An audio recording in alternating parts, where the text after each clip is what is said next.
Hello friends, जैसा कि हमने आपको पिछले लेक्चर में ट्रांसफ़र ऑफ प्रॉपर्टी एक्ट के सेक्शन 41 के बारे में बताया था। आज हम सेक्शन 52 के बारे में बात करेंगे। सेक्शन 52 क्या है? Transfer of property pending suit relating thereto, जिसको डॉक्ट्राइन ऑफ लिस पेंडेंस कहते हैं। मतलब संपत्ति संबंधी वाद के लंबित रहते हुए संपत्ति का अंतरण कैसे। अब देखिए, lis pendens, nothing is to be change during the pendency of the suit. Nothing is to be change, कुछ भी चेंज नहीं हो सकता during the pendency of the suit, अगर वाद लंबित है। तो लिस पेंडेंस का जो वास्तविक अर्थ है, मतलब शाब्दिक अर्थ जो है, उसका मतलब है विचाराधीन वाद, जिस वाद का विचाराधीन चल रहा है। विचाराधीन वाद की परिभाषा ऐसी अधिकारता, शक्ति या नियंत्रण के तौर पे की गई है जो न्यायालय को वाद के लंबित रहने के दौरान, अर्थात जब तक वाद का अंतिम निर्णय ना हो जाए, किसी वाद में अंतर्लिप्त संपत्ति पर प्राप्त रहता है। इसकी आवश्यकता न्यायालयों की अधिकारता की प्रकृति और मुकदमे की विषय वस्तु पर उसके नियंत्रण की प्रकृति के कारण पड़ती है। अब उस लंबित वाद में विषय वस्तु क्या है, किस वजह से वो वाद लंबित हुआ है, किस वजह से न्यायालय ने उस पर निर्णय नहीं दिया है, ऐसी संपत्ति का अंतरण नहीं हो सकता जिससे न्यायालय के समक्ष मुकदमा लड़ने वाले पक्षकार विषय वस्तु के किसी भाग को उसके संबंध में कार्रवाई करने के न्यायालय की शक्ति से परे न ले जाएं, इस प्रकार कार्रवाई को निष्फल न बना दें। लंबित वाद का सिद्धांत इक्विटेबल प्रिंसिपल की उस स्थिति को कहते हैं जिसमें किसी वादग्रस्त भूमि या अन्य अचल संपत्ति का अंतरण मुकदमे के दौरान किया गया है। किसी अचल संपत्ति या वादग्रस्त भूमि का अंतरण मुकदमे के दौरान किया गया है, मतलब जब मुकदमा चल रहा था उस समय अंतरण कर दिया गया, जिससे कि वाद के परिणाम पर विपरीत प्रभाव या न्याय के विफल होने की आशंका हो।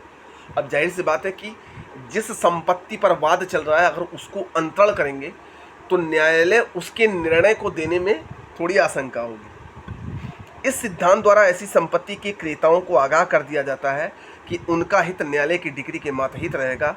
बाद में जो कुछ भी फैसला होगा उसका प्रभाव उसके क्रेता पर ही पड़ेगा, चाहे मुकदमे में उस पक्षकार बनाया गया हो या ना बनाया गया हो। वाद का प्रभाव एवं विस्तार उस क्रेता तक भी मान लिया जाएगा, इसलिए इसे लंबित वाद का सिद्धांत है।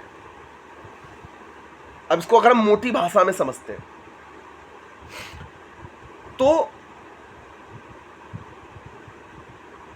लिस पेंडेंस को अगर हम सरल शब्दों में समझे तो लिस पेंडेंस का मतलब हो गया कि ऐसी संपत्ति जिसका वाद, जिसका सूट न्यायालय में विचाराधीन है, ठीक है, मतलब उस पर तारीख पड़ रही है, बहस हो रही है, उस पर मुकदमा चल रहा है, विचाराधीन है। ऐसे समय में उस संपत्ति का कोई अंतरण करता है तो न्यायालय ये कहता है, न्यायालय ये आगाह करता है कि जब उस संपत्ति पर वाद विचाराधीन था और उसको अगर कोई क्रेता लेता है तो निर्णय, उस संपत्ति के जो भी निर्णय दिए जाएंगे उसका सीधा सीधा असर क्रेता पर भी पड़ेगा। इसीलिए आपने देखा होगा कि जो भी संपत्ति विवादित होती है उस पर ये लिखा होता है कि फला संपत्ति का वाद विचाराधीन है, कृपया सोच समझकर ही खरीदें, अन्यथा खरीदने वाला ही उसका जिम्मेदार हो। होता है कि नहीं? अब इसमें सिद्धांत का जो आधार है, juristic basis of the doctrine of lis pendens. Lis pendens सिद्धांत का प्रतिपादन फयाज हुसैन बनाम परागन रायन के प्रीवी काउंसिल ने किया। इस मामले में एक मॉर्टेज, मतलब बंधकदार ने इन्फोर्स करने के लिए, परिवर्तन करने के लिए मुकदमा दायर किया। समन तामील होने के पूर्व ही मॉर्टेजर ने दूसरा बंधक पुजिन मॉर्टेजर कर दिया। पूर्व बंधकदार प्रायर मॉर्टेजर मुकदमा लड़ता रहा, संपत्ति नीलामी पर लग गई। दूसरे बंधकदार को पक्षकार नहीं बनाया गया था। प्रीवी काउंसिल ने कहा कि नीलामी विक्रय के वाद से बंधकदार के सभी हित समाप्त हो गए हैं। ठीक, वाद के बंधकदार को पक्ष बनाना जरूरी नहीं था। धारा 52 लागू थी, चाहे सम्मन प्राप्त हो, जारी हो या ना प्राप्त हो, ना जारी हो। बेलामी बनाम सेवाइन की नज़ीर को मानते हुए स्पष्ट कहा गया कि धारा 52 का आधार नोटिस नहीं है, धारा 52 का आधार नोटिस नहीं है। इसके आधार को कालोचितता एक्सपेंडिसरी है। हर मुकदमा अंतिम रूप से यथासंभव शीघ्र तय होना चाहिए। अच्छा, क्या लंबित वाद के सिद्धांत का आधार सूचना है? क्रेता पर इस सिद्धांत द्वारा अध्यारोपित दायित्व की स्थिति न तो सूचना के कारण है और न नोटिस की अनुपस्थिति, उसे दायित्व मुक्त ही माना जाता है। सिद्धांत का आधार नोटिस है। इस आशय से विचार बेलामी और सेवाइन नामक महत्वपूर्ण मामले में लॉर्ड कैनबेथ ने भी प्रकट किया। इस विचार का प्रभाव सीमित करने पर लंबित वाद के सिद्धांत अंग्रेजी व्यवस्था के अनुकूल लाने के उद्देश्य से महाराष्ट्र, गुजरात, बम्बई क्षेत्र में संपत्ति अंतरण 1882 की धारा 52 में राज्य व्यवस्था द्वारा संशोधित किया गया था।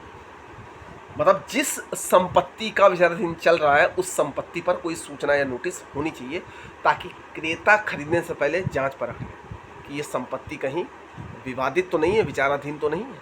ठीक, तो हम उम्मीद करते हैं कि आपको धारा 52 समझ में आया होगा। लेस पेंडेंट समझ में आया है तो शेयर कर दीजिएगा। इच्छा आपकी है, बाकी मिलते हैं हम नेक्स्ट वीडियो में।